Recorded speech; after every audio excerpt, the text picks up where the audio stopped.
was a very dramatic scene as people evacuated. There was a lot of confusion. I spoke to a number of people who came through. They were concerned about their children. The children were in a school and they wanted to know where they were. There was chaos as people heard about the fire, came back to their homes, but couldn't get through because some of the roads were closed, and then they were just unaware of where the rest of their family was.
Which are picking up speed.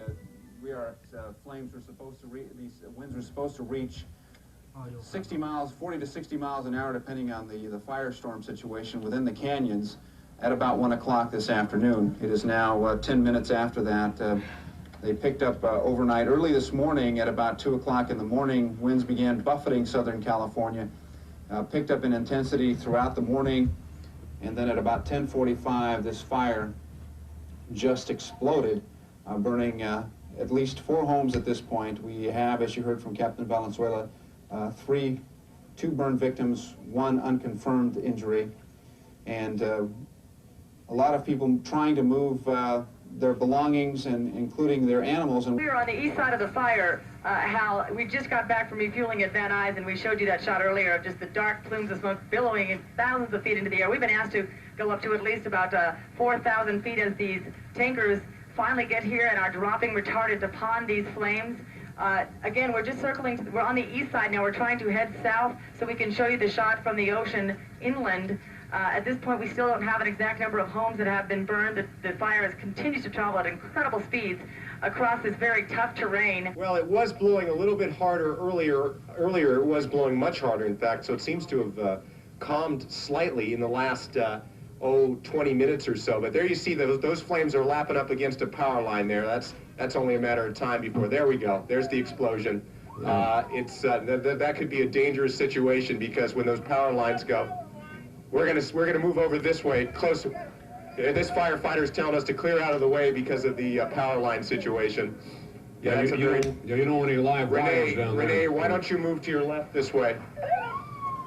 It's a chaotic situation here, as you can tell, as you might imagine, with the fire burning so close to some homes. These are ranch-style homes, so just about everyone who lives in this area has animals. And we've seen a number of people taking their horses away, trying to get them out in time. There you see a fire department bulldozer. Once again, those flames lapping up against those power lines. There you see the wind beginning to pick up quite a bit.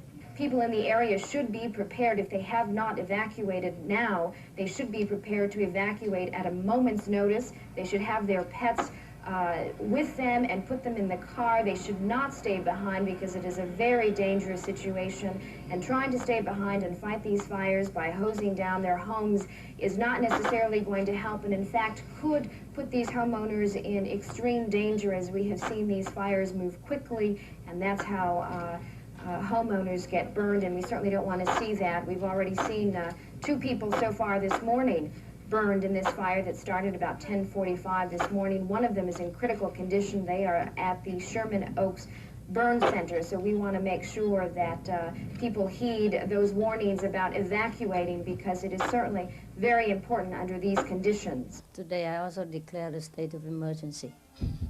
Tomorrow you don't have group meditation in the morning, because I'm reported that people, the victims, still need a lot of things. especially the children that need toys. So in this state, toys is as good as food. Yes, maybe even better, especially for the children. So don't criticize. Don't have even I know some of people will think, my God, their homes burned down. They should think of the basic like food and clothing. That we bought already. We buy clothes and also, but now they say that is enough. What we deliver is enough. So they ask for more toys for the children. Yeah, so this is natural. And toys is good for the children. Yeah, it's better than food for them even. Yes, because it calms them down, make them feel secure and loved. Yes. So don't think that this is kind of a waste money. It's not. Yeah, it's not always food and material things are important. It is a mental security that's important. Therefore, I will ask you to work tomorrow morning. But afternoon we have that schedule. It's okay. Yeah. And the people who don't have work to do can come, of course. Yeah. And the other people who have work to do have to work for morning. Okay. You organize where to do that and what and who. Yeah. All right. Yes. You know the budget, huh? 200,000 US dollar.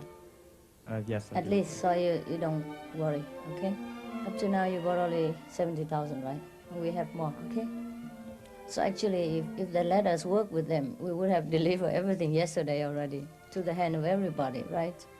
In Vietnam, we delivered into the hand of 50,000 people in 1 week, to everybody's hand. The group of 8 monks only, 8 persons. Leaders from every walk of life who will help us connect with the forces that are bigger and greater than we are, in a way that will help us to understand and help us heal. I want to tell you this morning about the things that I, as the mayor of the city, am grateful for. I am first of all thankful that no one died in this great Laguna fire. And that among the brave firefighters who worked so hard and put their lives on the line, there were 6 minor injuries. That's a miracle.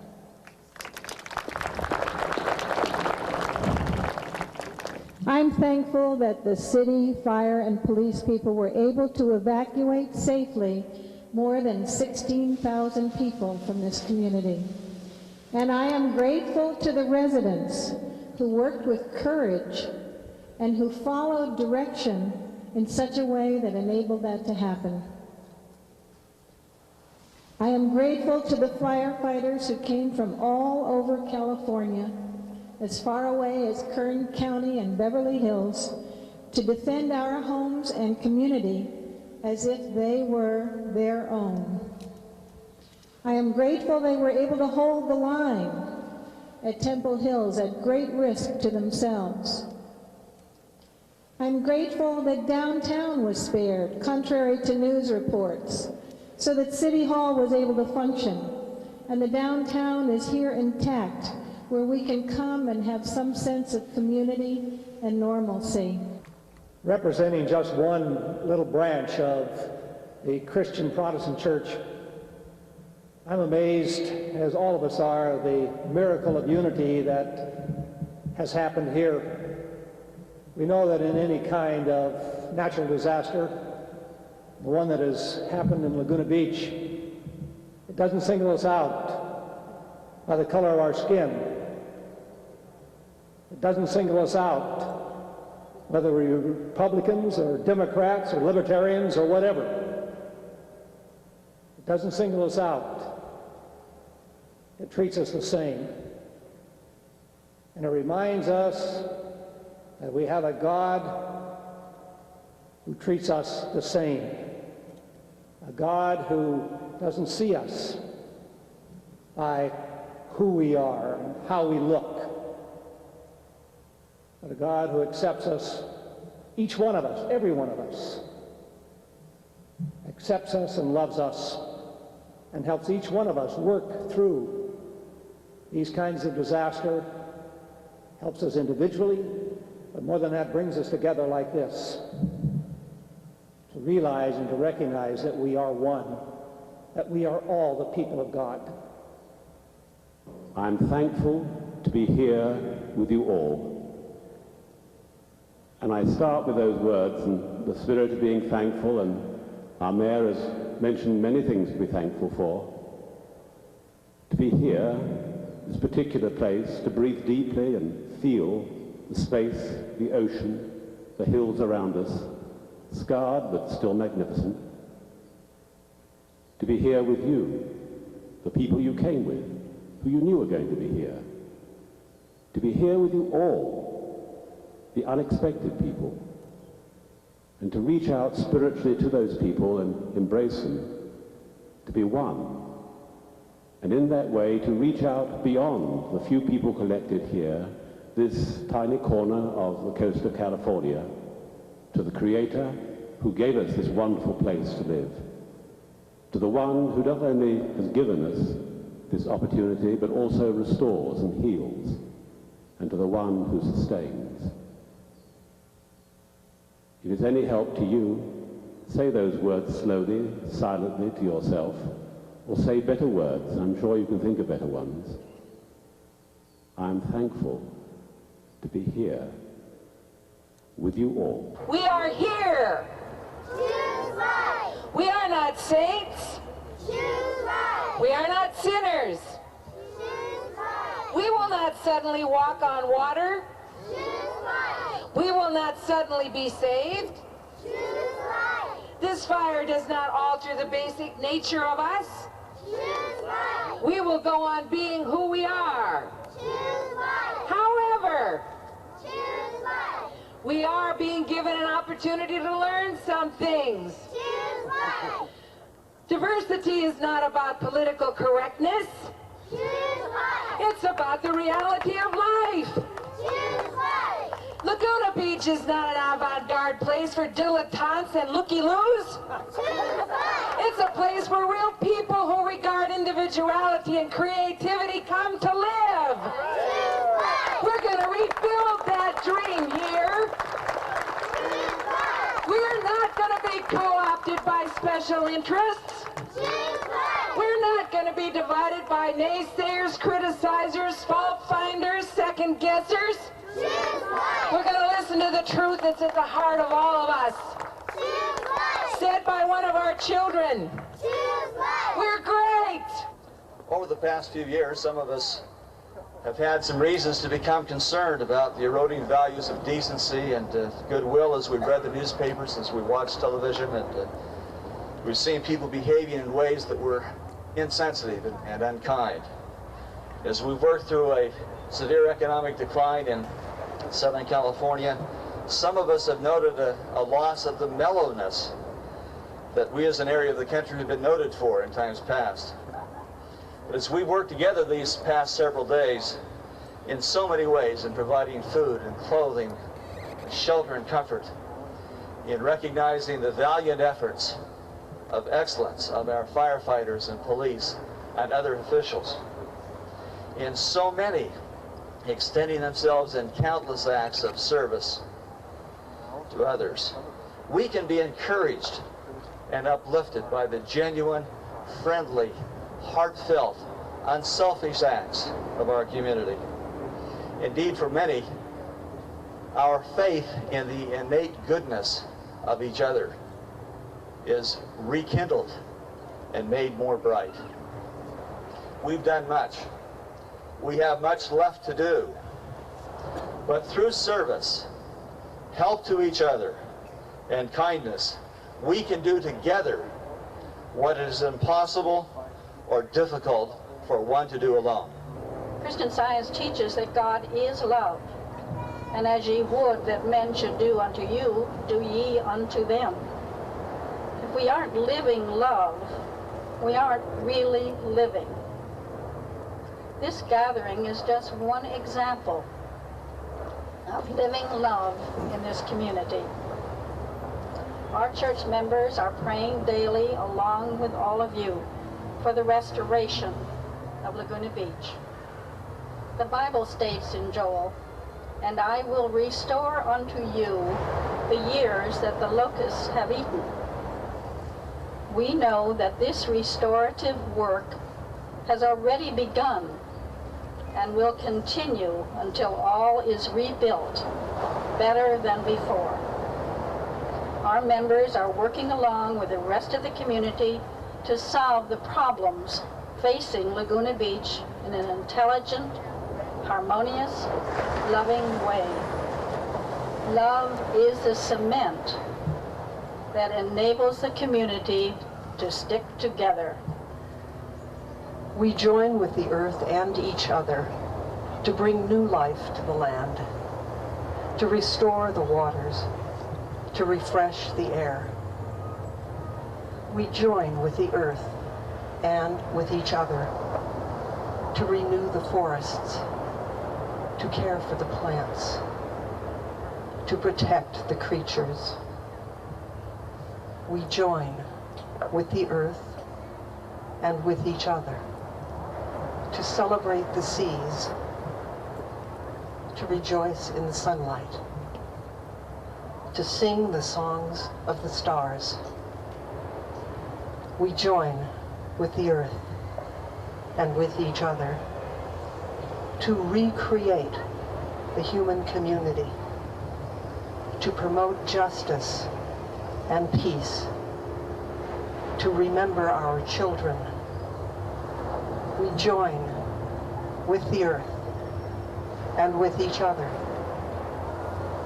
We join together as many and diverse expressions of one loving mystery for the healing of the earth and the renewal of life. I think each of us has to recognize there's something greater than our individual self that is providing for our own existence and for the existence of everything in existence. That is making the trees grow, provides life to animals, including the human being. There's some force greater than our individual self making our own existence possible, making your cells regenerate. You don't have to think about how your cells regenerate. You don't have to think about how your heart beats or how your mind works. It works because there's something greater than us individually allowing it to work.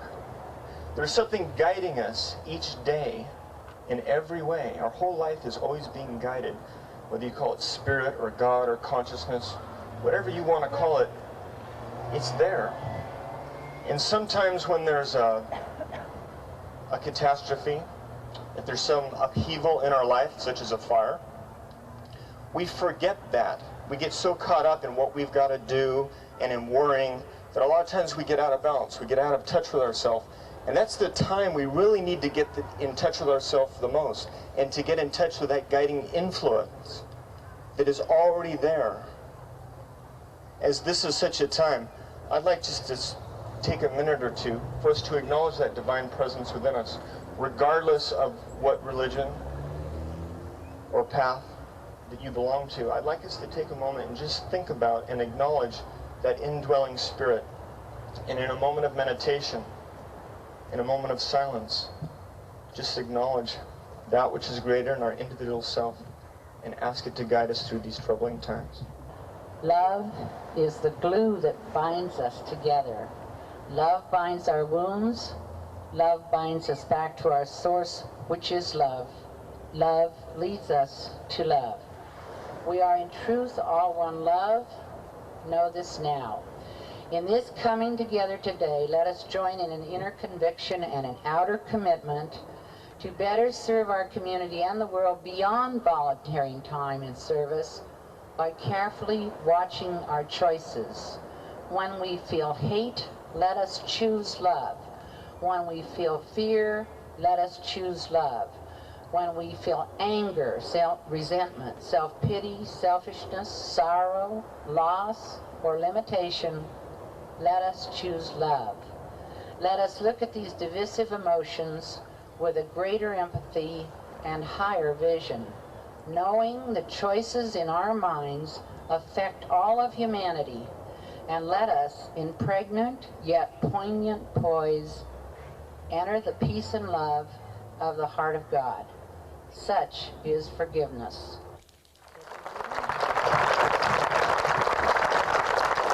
you're applauding for yourselves, because as the fire department here, we were undermanned, and we really relied on the generosity of the volunteers and the businessmen in the area and the people that came from all over the state. So that applause is really for yourselves.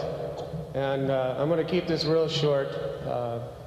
We really appreciate the people of Laguna Beach, and it was great after the fire, all the people that have come by to give us either food or send us cards, all the schools who had their classes put together, thank you notes.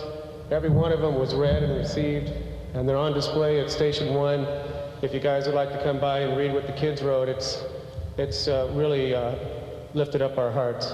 And this is exactly that applause that you did. All this is basically thanks to yourselves for being such great people in the city of Laguna Beach. Thank you very much. Thank you very much for inviting us to come today.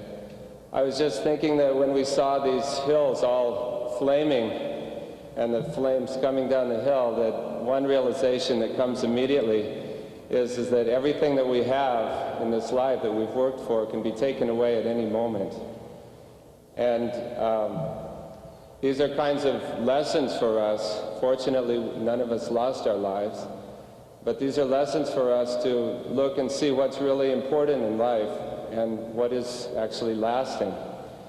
And there's no use really blaming anyone in these times of loss, but rather we should try to learn, because each one of us, sooner or later, is going to have everything taken away. I do believe from this disaster, many beautiful things will come for individual peoples and for our whole community. But I pray that we have courtesy and respect and patience and tolerance. These are the things that will make our community beautiful from within ourselves and from without for a long time to come. This is God's grace to us, and we are thankful for it. I had a feeling you might say what I had in my heart. And the truth has been spoken here. But I would like and ask that would only maybe take a moment, is that maybe each of you would raise your right hand and point this way, over here. And let us send this very love that I witness here to the people of Malibu and other places too. And this is as it should be. Oh. I don't get to visit the communities very much, but it is a good day. And because my people at home in New Mexico and Arizona have heard about your way here and the message of the mother, they have asked me to bring to you from the land of the Hopi their prayers. From the land of the Taos, the Kansiki sends his prayers. We don't know how to pray for what that is you might think you need. But we pray for each of you that you become one with the Mother, the Great Spirit, and each the other. When I see the many religions, as you call yourselves, come together as one, then it is that time that I like to say, oh, but don't all of us have two legs? And are we not our relations with the four-legged and the winged, the plant people and the standing ones? These are not Thomas One Wolf's words. These are the words of the old ones that have kept the mother in a good way. And you have brought the message of spirit from many lands and many places. The old ones have taught me to believe you, for you speak the truth. We just call him a different name. It is a good way that you come together when you are hurting, When the mother brings you a message, you listen. The Hopi have sent word for you now. When you see the next bird, or the next four-legged, or you greet a brother or sister of the two-legged, know that she is watching. Whatever your path, I see you as good. That was spoken by the medicine man of the Hopi. I echo his words because I do indeed see you as good. From my own tribe, I would say the one thing to all that have come, that I love you. Now that makes me feel good. Aho, matakwiyasa.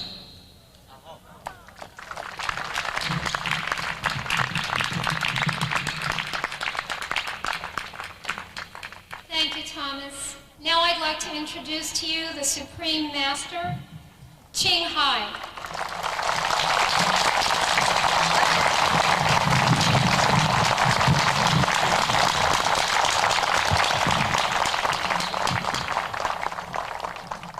I look strange to you, but I'm no stranger. Our organization have shared with you all the sorrows and fears these days by whatever way we could, as well as the flood relief in Midwest recently. And our disciples have tried to put together several hundreds of thousands of dollars in our small capacity to buy toys for the children and some kind of toiletry for your urgent need. I hope that will symbolize our sympathy and love for the people who are in an unfortunate circumstance, even though it's not much. I once had an office, also my little house, and it was due to circumstance demolished.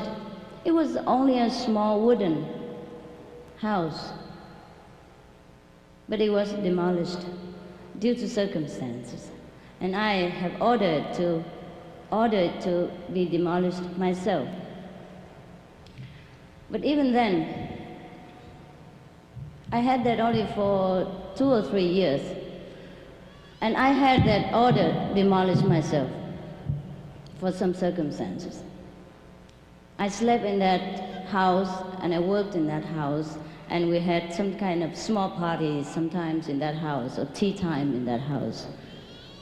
And even then I had it demolished myself. But whenever I pass through that house, I feel a kind of I say nostalgia, you know. And I feel sad, even though a spiritual person, so-called I am, I still feel very sad. I remember all the laughter and the tears, and the beautiful as well as the sorrowful moments, which are housed inside these 4 wooden walls. And it makes me shed tears sometimes. So I could understand how you feel when some of you have lived all your life in these beautiful mansions. I don't know if my presence make any difference to you, if my prayer will be any helpful to you. But since I'm here, I come and just to show you that I do understand. I come just to be with you, even though I'm also helpless. Just to do my part. Doesn't matter whether you accept my presence or my presence make any difference to you.